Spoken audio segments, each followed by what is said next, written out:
بذكر الله ترتاح القلوب وتنزع الشريف بأيدي العلماء الراسخين الحقانيين، والصلاة والسلام على سليم القلب سيد المرسلين وعلى آله وأصحابه والأئمة المحدثين والمجتهدين. أما بعد، قال النبي صلى الله عليه وسلم: أحسن الكلام كلام الله، وأحسن الهدي هدي محمد صلى الله عليه وسلم. ألا وإياكم ومحدثات الأمور، فإن شر الأمور محدثاتها، وكل محدثة بدعة، وكل بدعة ضلالة،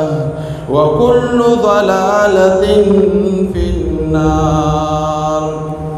أما بعد، فحدثنا أستاذنا ومرشدنا الشيخ عبد المجيد بن رحيم بخش البلوشي قال: حدثنا شيخ المشايخ الشيخ سليم اللاغان طيب الله ثراه وجعل الجنة مثواه قال: حدثنا شيخ الإسلام حسين أحمد المدني قال: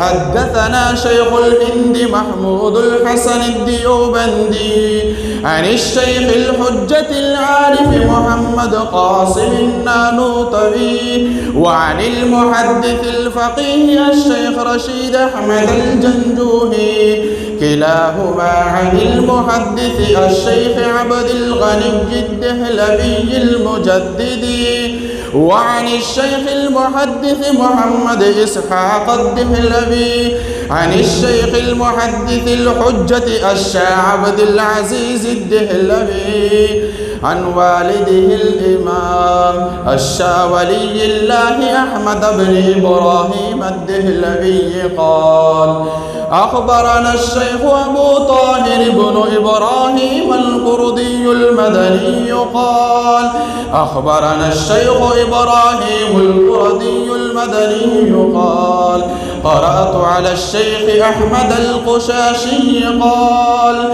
أخبرنا أبو المواهب أحمد بن عبد القدوس الشنابي قال: أخبرنا الشيخ شمس الدين محمد بن أحمد بن محمد الرملي عن الشيخ الإسلام زين الدين زكريا بن محمد الأنصاري قال: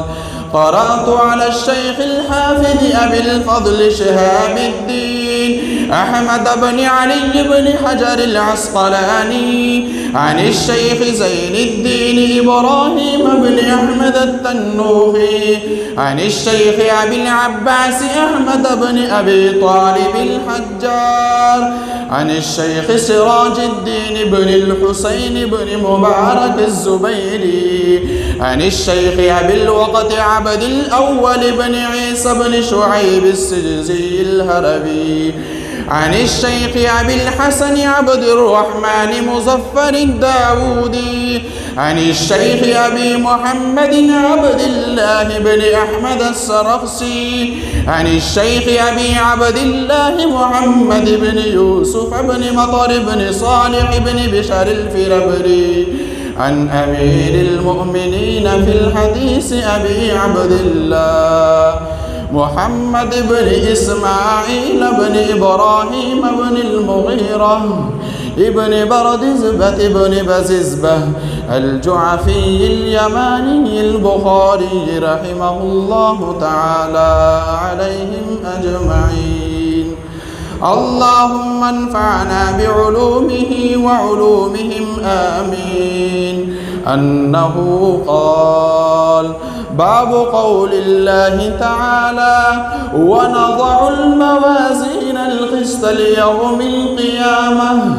وإن أعمال بني آدم وقولهم توزن. وقال مجاهد القسطاس العدل بالرومية. ويقال القسط مصدر المقسط وهو العادل، وأما القاسط فهو الجائر. حدثنا أحمد بن إشكاب قال حدثنا محمد بن فضيل عن عمارة بن القعقاع عن أبي زرعة عن أبي هريرة رضي الله عنه قال قال النبي صلى الله عليه وسلم: كلمتان حبيبتان إلى الرحمن خفيفتان على اللسان ثقيلتان في الميزان. سبحان الله وبحمده سبحان الله العظيم. صدق الله العظيم وصدق رسوله النبي الكريم، ونحن على ذلك لمن الشاهدين والشاكرين، والحمد لله رب العالمين.